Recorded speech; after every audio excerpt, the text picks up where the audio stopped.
എറണാകുളം അങ്കമാലി അതിരൂപത കത്തോലിക്ക സഭയുടെ കീഴിൽ മറ്റൊരു സഭയായി നിൽക്കണം എന്ന ആവശ്യം വിമത വൈദികർ ഒളിഞ്ഞും തെളിഞ്ഞും പറയാൻ തുടങ്ങിയിട്ട് കുറേ നാളായി.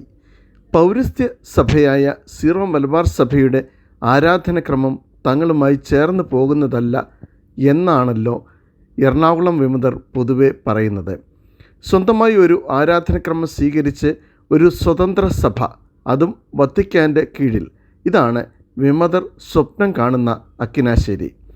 ഈ സ്വതന്ത്ര ആരാധനക്രമം എന്നത് വിമതരുടെ സഭാപിതാവ് സ്ഥാനം അലങ്കരിക്കുന്ന മാർ ജോസഫ് പാറേക്കാട്ടിൽ വിഭാവനം ചെയ്ത ഭാരതീയ ലിറ്റർജി തന്നെയാണെന്ന് വിമത ജിഹ്വയായ സത്യദീപം പല ലക്കങ്ങളിലായി വ്യക്തമാക്കിയിട്ടുള്ളതാണ്.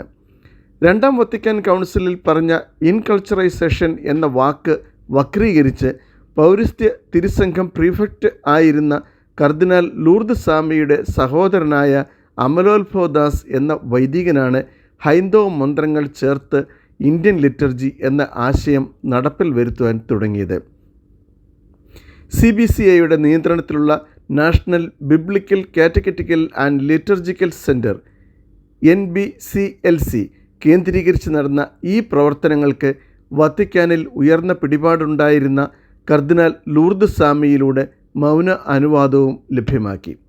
ഇവിടെ വച്ചാണ് മാർ കരിയിൽ ആട്ടുകല്ലിൽ വെച്ച് ഇരുന്നു കൊണ്ട് വിശുദ്ധ കുർബാന എന്ന പേരിൽ എന്തോ പൂജകൾ ചെയ്തത്. ബാംഗ്ലൂരിലുള്ള ഇതിൻ്റെ ക്യാമ്പസിൽ 24 മണിക്കൂറും ഓംകാര മന്ത്രമാണ് മുഴങ്ങിക്കൊണ്ടിരിക്കുന്നത്. ഇതിൻ്റെ ചുവട് പിടിച്ച് ധർമാരാമിലും ഭാരതപൂജ ആരംഭിച്ചു. അമലോത്ഭവദാസ് ആരംഭിച്ച ഭാരതപൂജയ്ക്ക് 7 കർമ്മങ്ങൾ ഉണ്ട്. സിറോ മലബാർ സഭയുടെ കീഴിലുള്ള ബാംഗ്ലൂർ ധർമാരാമിൽ തുടങ്ങിയ ഭാരതപൂജ പിന്നീട് വത്തിക്കാൻ ഇടപെട്ട് നിർത്തലാക്കിച്ചു. എങ്കിലും കാവി പുതച്ചുകൊണ്ട് ചെയ്യുന്ന ഇത്തരം ആഭാസങ്ങൾ പൂർണ്ണമായും ഇല്ലാതായിട്ടില്ല. മലങ്കര സഭയുടെ കീഴിലുള്ള വാഗമൺ കുരിശുമല ആശ്രമത്തിൽ ഇത്തരത്തിലുള്ള പരിപാടികൾ നടക്കുന്നുണ്ട്.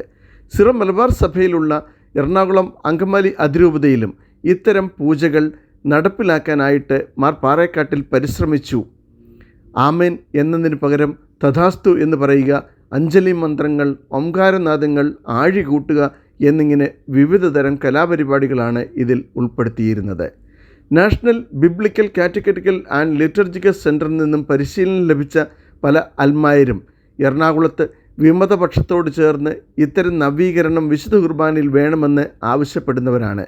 ബ്രാഹ്മണ പൂജകളുമായി ചേർന്ന് നിന്നുകൊണ്ട് പരീക്ഷണങ്ങൾ നടത്തുന്ന കാലടി സമീക്ഷ പോലുള്ള സ്ഥാപനങ്ങളും വിമതരുടെ സ്വതന്ത്ര സഭ എന്ന ആശയത്തിന് പിന്തുണ നൽകുന്നവരാണ്.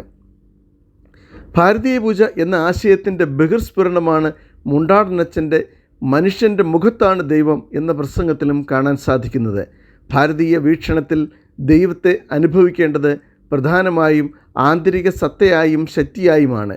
ഈ സാംസ്കാരിക അന്തരീക്ഷത്തിൽ ഉപയോഗിക്കേണ്ട പ്രാർത്ഥനകളിൽ ദൈവത്തെ നമ്മുടെ ഉള്ളിലും നമ്മുടെ മധ്യത്തിലും ചെയ്യുന്ന ദൈവമായി അവതരിപ്പിക്കാൻ സാധിക്കണം എന്നതാണ് ഇവരുടെ വാദഗതി. കത്തോലിക്ക സഭ നിരസിച്ചിട്ടുള്ള ഇത്തരം അനുരൂപണങ്ങൾ മിശിഹ രഹസ്യങ്ങളെ തന്നെ ചോദ്യം ചെയ്യുന്നതാണ്. കത്തോലിക്ക കൂട്ടായ്മയിൽ നിന്നും പുറത്തേക്കുള്ള യാത്രയിൽ ഏറിയ പങ്കും കത്തോലിക്ക കുടുംബങ്ങൾ അണിചേരുകയില്ല. എങ്കിലും ചിലരെങ്കിലും വിമതരുടെ കുതന്ത്രങ്ങളിൽ വീഴാതെ ഇരിക്കാൻ നമുക്ക് പ്രാർത്ഥിക്കാം.